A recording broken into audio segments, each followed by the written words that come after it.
I want to know, as a speaker coach, how do you integrate AI into your coaching sessions or in your business? In our business, so obviously marketing is one of the big areas. With the coaching, we don't use it quite as much because it's incredibly human. It's one individual, one set of problems, one specific scenario that's really, really nuanced. So in the coaching, we tend to keep it on a very kind of human level. I think at some point in the future, it would be really interesting to use AI to look at issues. So, being able to bring to sort of look at all the issues that clients have and using AI to kind of work out, okay, this is a really consistent theme. This is a really consistent theme. Now we do that on a very human level. So obviously there's error and there's our sort of intuition and judgment that comes into that. So I think at future it would be really useful. But one of the areas where AI is really helpful is in two areas. So one is like content creation, helping us create content, and then helping us repurpose the content, which is exactly what obviously Video AI does.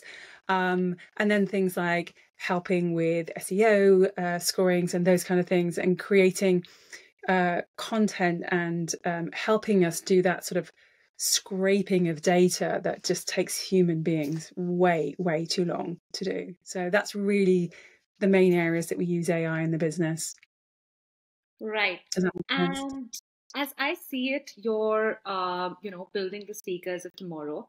Mm. Are there any AI tools you find particularly effective in helping speakers build a compelling narrative?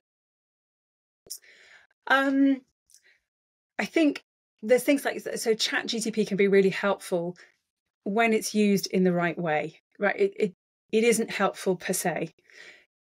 There's a lot that goes into creating a compelling speaker, and really that starts with the human element, the them in the story, the human connection piece.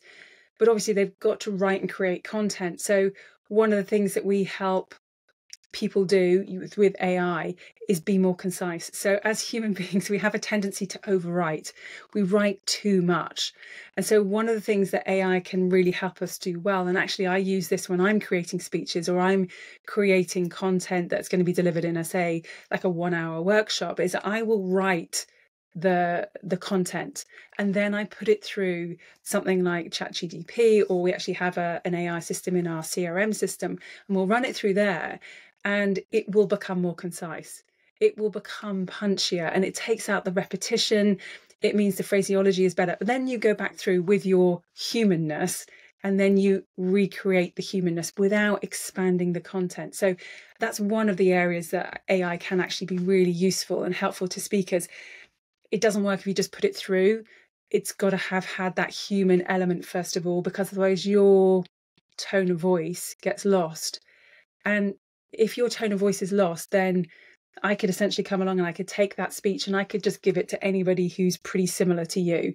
So same age, same gender, same kind of workspace, same kind of level of seniority.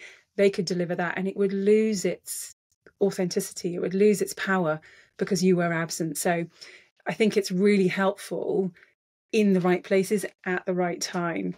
But we have to be very circumspect about how we use it at the moment. I think it's going to get to a point where, in fact, there is a company out there who are doing this, creating an AI tool that you can apply to your content. So it will just scrape your content and recreate information based on what you've already written. So it's got your tone of voice, it's got the suggestions that you'd already give. But at the moment, that's not available to the masses. So yeah, it's AI after the human to improve. Does that make sense? Yeah, that makes complete sense. And would you say that you've reached a level of success where you've been able to combine humanness with AI? So to say, you have been successful at, we were talking about human-enabled AI. Mm. Do you think that's a distant dream, or do you think that the current AI companies are being able to integrate some kind of humanness into their systems, per se? I think it's getting there, and I think it's getting there quite quickly. Um, I think there's some interesting tools. I mean, you can see this on Zoom, and I think it's on Microsoft Teams as well. You know, they have AI in the system now, which will actually monitor what how you're gesturing, and it will monitor your facial expressions. I think it's still a little bit, it's not as nuanced, right? As human beings, our communication is so nuanced. You change the tone, you change the content, you change the style of gesture, and you change the message completely. And at the moment, AI can't process all of that as quickly as the human brain, right? The human brain is trained to do just that, because that's how we stay safe, that's how we pass on our genes. It's a really important process as far as human being survival is concerned. So at the moment, I would say most of the AI that's giving you sort of in real time feedback about how you're performing in that moment by looking at your face, looking at your gestures, looking at how you're sitting on the screen, all that kind of stuff is good and getting better at quite a rate, but it's still not as nuanced as it needs to be to become really sophisticated as a communicator. If you're just starting out and you just find the whole piece really stressful, I think that kind of AI can be really helpful. If you're a good communicator looking to get better, or a good communicator looking to get great, it's not quite there yet. I think it will get there for sure, but it's at the moment, for me, being this is my thing and I feel very passionate about it, it's not quite there. Does that make sense? Yeah, that makes sense. So, apart from the coaching front, if I were to speak about your personal brand, or if I were to speak about speaking at work, how do you Mm. think AI has helped you build an online presence? Um, I think so. Our brand is really important to us, because obviously that is how we are recognized, you know, and there is nothing like consistency when it comes to marketing, and obviously your brand is a really important part of that. So I think AI has been really helpful in that. Well, if I think about how we've used video AI, for instance, is, you know, having that brand kit, as it were, within there. So it's like everything always looks the same. So should one of my team be away and not be able to do the thing that they would normally do, everything is there. So whomever is doing that task can make sure there's real consistency in our marketing message in terms of what the brand looks like. Um, I would say that's probably one of the key ways that we've integrated AI into our brand. Other than that, you know, it's been quite a human process of iterating our brand and coming to a point where we're like, okay, yeah, that's us. That looks like us. That feels like us. That sounds like us. So now I would say that's sort of a little bit more solidified, and we are all as a team really comfortable with that. Obviously, it will continue to iterate as the company grows and we adapt what we're delivering to clients and that sort of thing. But now that it's sort of reached this, like, what feels like a really lovely plateau, I think we could start to leverage AI a bit more to develop that brand more consistently over maybe perhaps more platforms. But at the moment, we don't have that intention. It's like we're really enjoying this. Okay, this is where we are. Let's make sure that more people can see us, and that we're nurturing those people that are already looking at us. Right, absolutely. And since we're talking about branding and marketing strategies, I think it's a brilliant opportunity for me to segue Vidyo.ai here. How do you use Vidyo.ai? And how does it align with your marketing strategy, with your branding strategy? Yeah. Okay, so one of the things, so when we first started using video AI, our strategy was about visibility. So we were about, right, okay, we need more eyes on us. That's part of our approach that year. Now we are much more in that nurturing and converting phase. So we're starting to look at how can we convert more of those people that are looking at us? How can we bring them in? How can we make them part of our community? So that through that strategy, what we do is we twice a week produce a YouTube video, one longer video of around about 8 to 10 minutes, depending on what we're talking about. And we also produce a short, at least one short in a week for YouTube. And then we also produce content every single day for LinkedIn. And part of that is video content as well during the week. And we found that once you start feeding that machine, that's quite. We were on Instagram as well for a while, but we didn't enjoy it there, so we've left. So once you start creating that kind of level of content, it's a beast, right? You have to keep feeding it there, because that consistency is really important. If you've said you're going to show up, you've got to show up. So for us, it's about creating that content, making sure it's out there and it's visible. So as I say, we've got good visibility on LinkedIn. We are gaining visibility on YouTube, and we can talk about a bit later about the numbers for that. But what Vidyo.ai actually really helps us do is repurpose content. So we have an enormous back catalogue of longer videos, because when we arrived on YouTube, we used to do 30, 40-minute videos, because that's what everybody was doing. And now we've realized, actually, people are watching around about 8 minutes. So we've made our videos 8 minutes. So we've been able to take that back catalogue of 30, 40-minute videos and create lovely chapters and shorts based on all of that content without actually having to do anything else, which is fantastic. But it also means we can take our 8-minute videos that we're producing now, and we can repurpose them and get 10 to 12 shorts out of one 8-minute video, which is an incredible saving on my time in terms of creating that content. And it's an incredible saving on my team's time as well, because they're not having to hound me to create stuff. That it's just there, and it's so quick and easy for them to create that. So we feel that gives us so much content to create that visibility. And it's beginning to nurture people because they're seeing real consistency across the content. And we're now just beginning to look at changing the structure to make sure that we're converting as well. And we found that if we put in a small segment around 1.5 to 2 minutes of, hey, come and join us and do this thing over here, it's actually really, really effective. So one of the things we're going to explore with the team, we just decided it last week, is actually creating that video segment in Vidyo.ai, and then I'll just record my 8 minutes and it gets put in at the right point. So again, saving everybody just heaps of time. So we feel like it's been a really beneficial journey with Vidyo.ai. We've learned a lot about the content that we're creating. We've learned what lands with our clients, and it's really beginning to nurture and convert in ways that are beginning to be meaningful for our business, which is fantastic. Right. I love that you're experimenting, with short form videos, and auto video chapters and auto clipping are some of my favorite features as well. But before we deep dive into features, I want to ask you, how has Vidyo.ai influenced your approach to storytelling in short form content?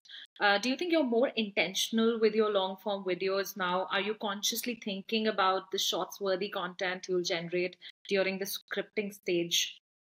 Yeah. So this is a really interesting one. So we are all about the storytelling, obviously, because what we do is communication, right? Communication is just incredibly powerful when it's done through storytelling. It's 22% more memorable. People go away, they think on that story, they digest it whole. So for us, storytelling has always been a really, really important part of the process.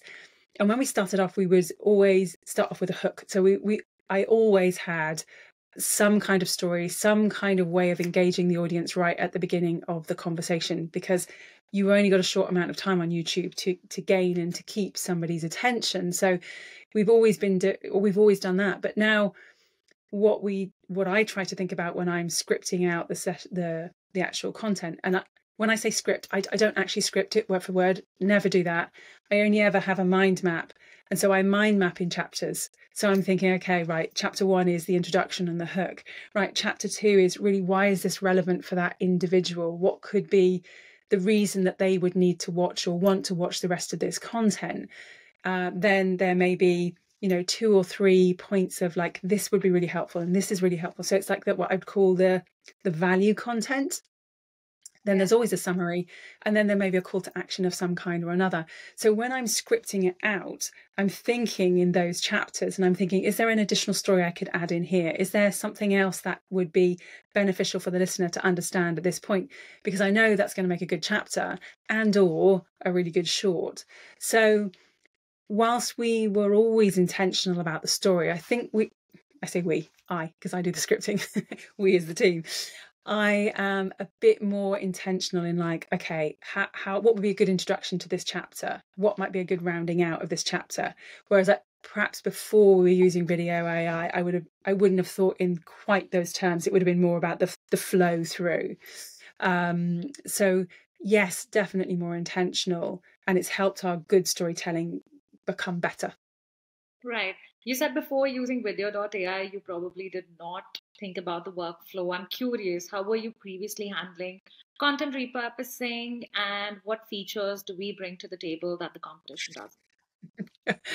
Yeah, but do you know what? To be really honest, I think probably for the first 18 months of the business as it stands now, which, so I consider we've had this digital business since COVID. We had the business before, but it was a very different animal. So let's say since COVID, I would say the first 18 months, we didn't repurpose at all. It was just a constant creation. And I look back now and I'm like, oh my goodness, what a waste of time and energy and all that content. Obviously now we have ways of going back and we have a vault, so we can go back and we can use it now. So repurposing has become, it's automatic now. So we create content. It's almost like the team just don't even think about it. It's like, okay, right, what can we do with this? How can we make that?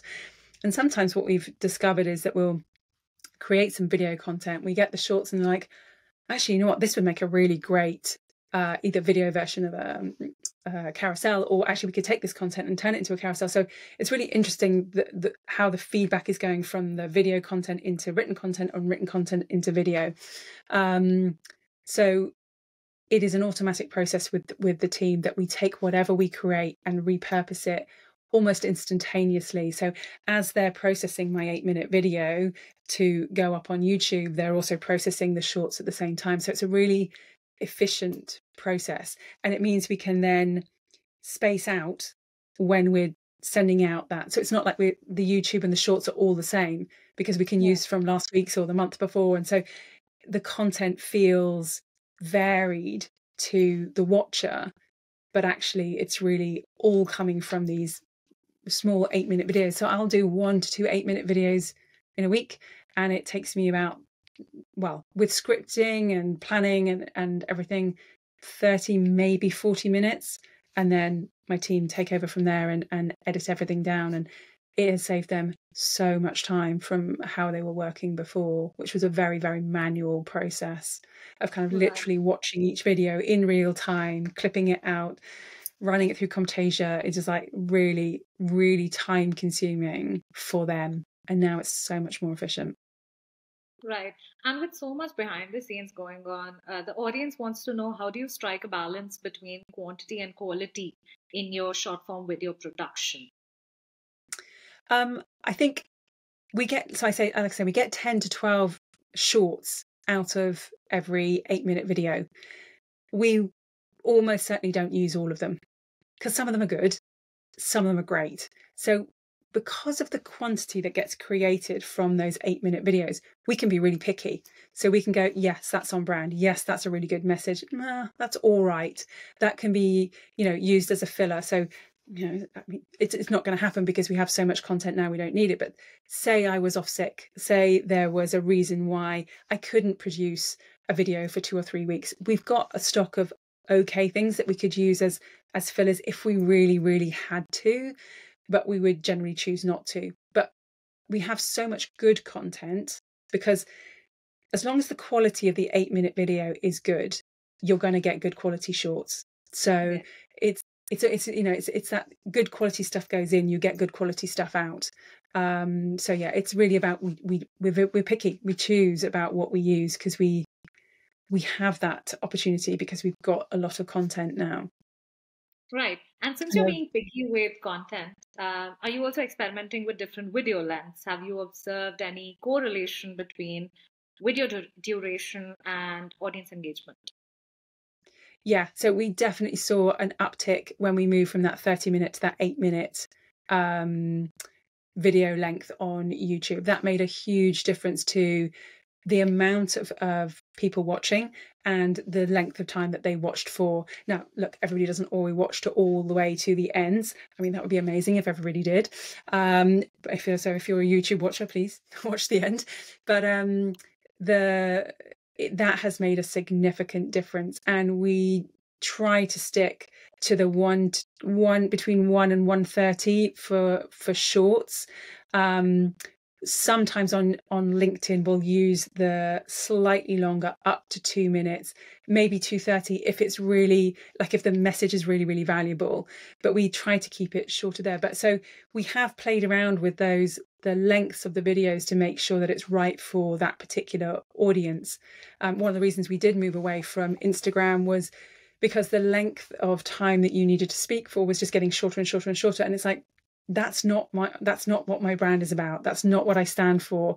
This is not kind of grabbing airtime. This is about making authentic connections. So we feel quite strongly about striking that balance between going with the flow going with the research in terms of what people say in terms of video length, but also being true to us and like, well, if I'm going to make this video, I want it to be valuable.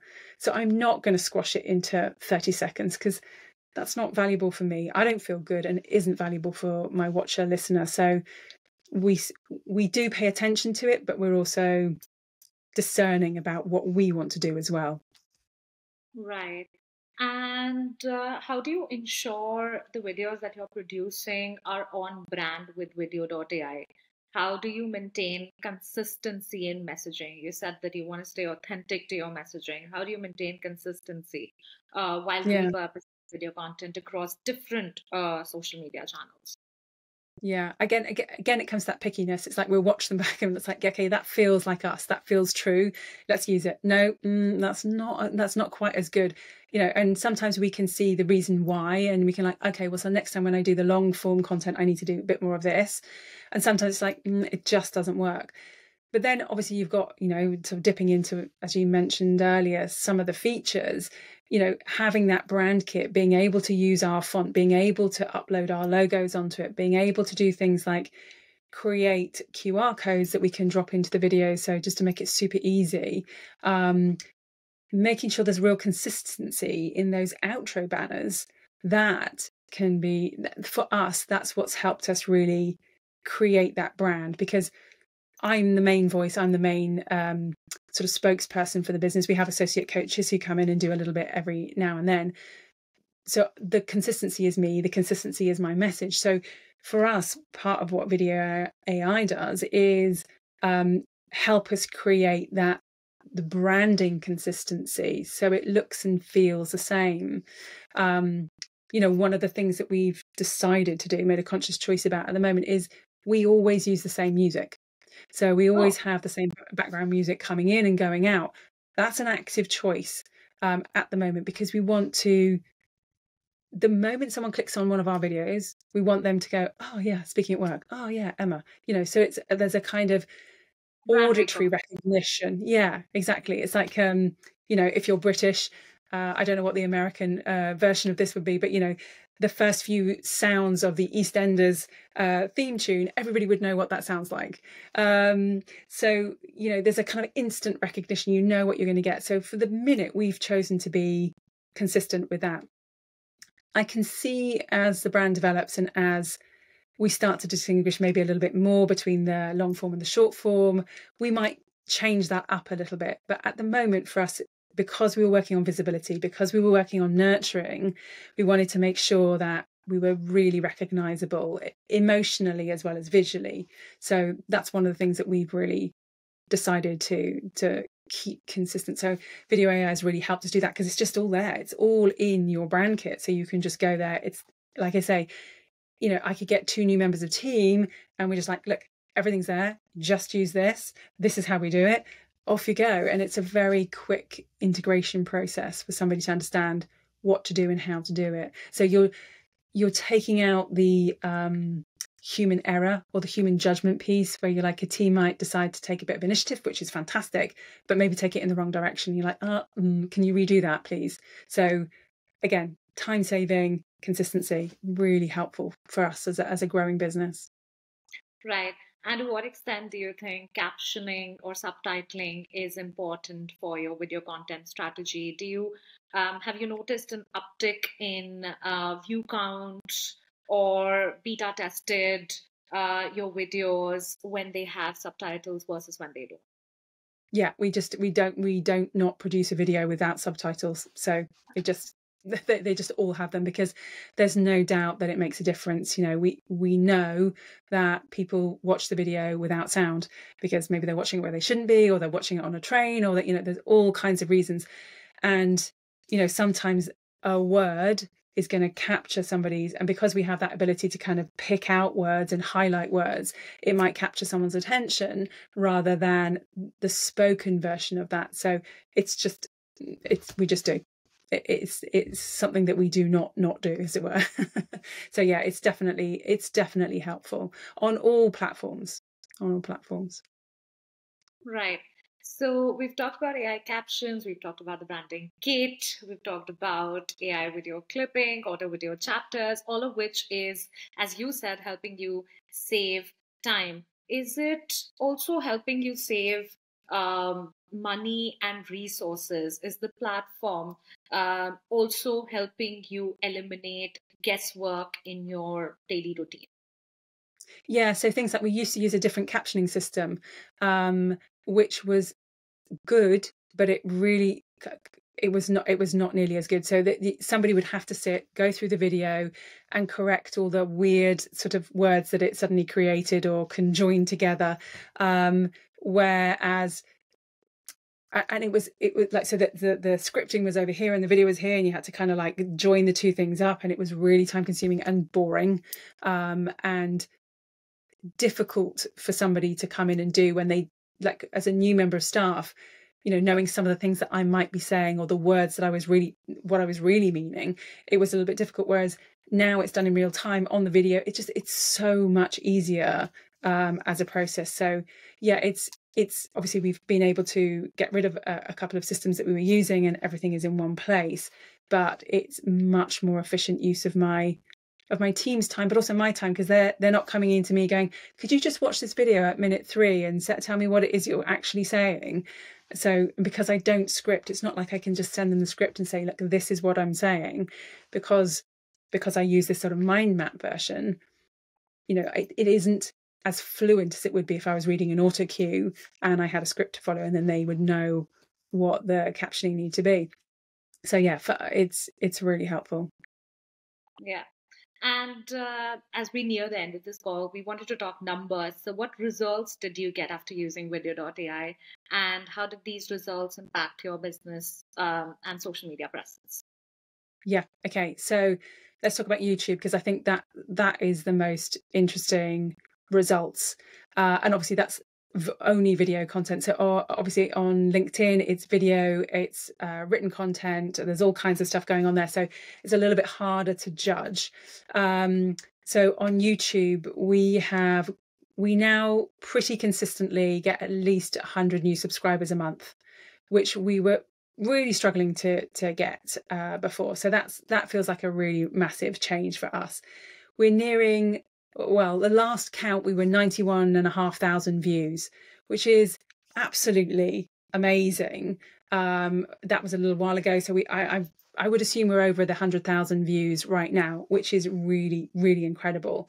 We've had 700 videos shared in the last 3 months, which again is not really something that was happening before. It was happening, it was sporadic, but now it's a much more consistent process of sharing. So for us, the change on YouTube has been really quite dramatic. We are finding more people reaching out, more people commenting, more people coming to us and saying, can I have a conversation? And so, you know, we were talking about that fact that we spent a year trying to raise visibility. We feel like we did an okay job with that. We feel like the videos now have raised our visibility even more.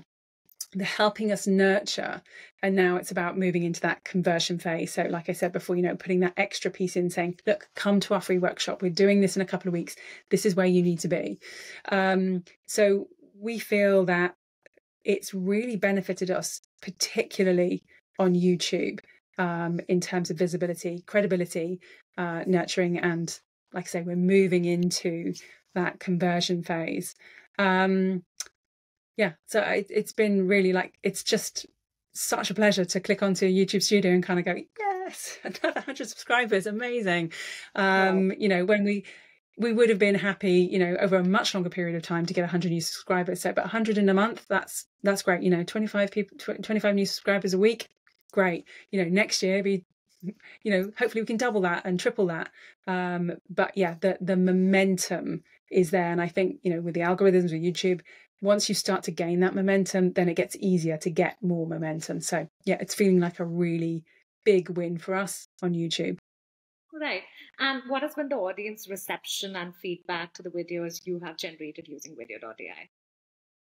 It's really lovely, actually. Yeah, we get a lot of kind of like, what's lovely is, because it's important for me to feel like I'm sharing value. So it's not that I'm just out there and it's just my voice or any of those kind of things. I really want the watchers to go away from the videos and kind of think, that was really useful, or I feel seen, or I feel heard. So for me, what has been really lovely is people commenting saying, that was so helpful, thank you so much for sharing, or this was really interesting, I'm so glad I'm not the only person that feels like this. Or so I'm loving the fact that we get kind of real-time feedback from people saying, this is so helpful, thank you very much. And I'm looking forward to the point where, like, this is so helpful, how do I get to work with you? That's going to be the bit when we know we've really kind of cracked it. But yeah, at the moment, this is really helpful, has been really, really, really nice to hear from our audience. Because, you know, we're all striving for community. We all want some space where we feel seen and heard. And so, you know, being able to create that in a little microcosm on YouTube feels like, again, it feels like a win for us. It feels really good. Yeah, right. What role do you see Video.ai and other AI platforms play in the future of branding and marketing in general? I think for us, that like for our particular company, the next stage that it's going to be really useful is that analytics piece, is really being able to look at the analytics in a way that it would take a human way too long, or we'd have to build this really fancy spreadsheet, and then none of us are interested in doing. So I think for us, being able to analyze what we've done, what's working, being able to do these split tests and kind of go, okay, that was really effective, but that was better, in a very objective way. I think for the next stage of our business, that is going to be really, really useful for us. And then also, I think in a way of, as I mentioned at the beginning, like if AI gets to a point where it can look at all my content, it can look at my videos, it can look at my written content, and it can go, oh, this is what Emma thinks, this is Emma's voice, this is what her audience is responding to. So Emma, do more of this, talk about that, your people love this. So that it takes some of the kind of sort of brain work for us in terms of content creators out of the process, and gives us really good data of, yeah, do more of this, this was really effective, this is helpful. And do it with it, let's say, within the platform. That would be just unbelievably powerful for small businesses who don't have masses of manpower, or even, you know, a solopreneur who has one person trying to do everything. You know, that I remember those days. It's not fun. So that would be incredibly useful moving forward.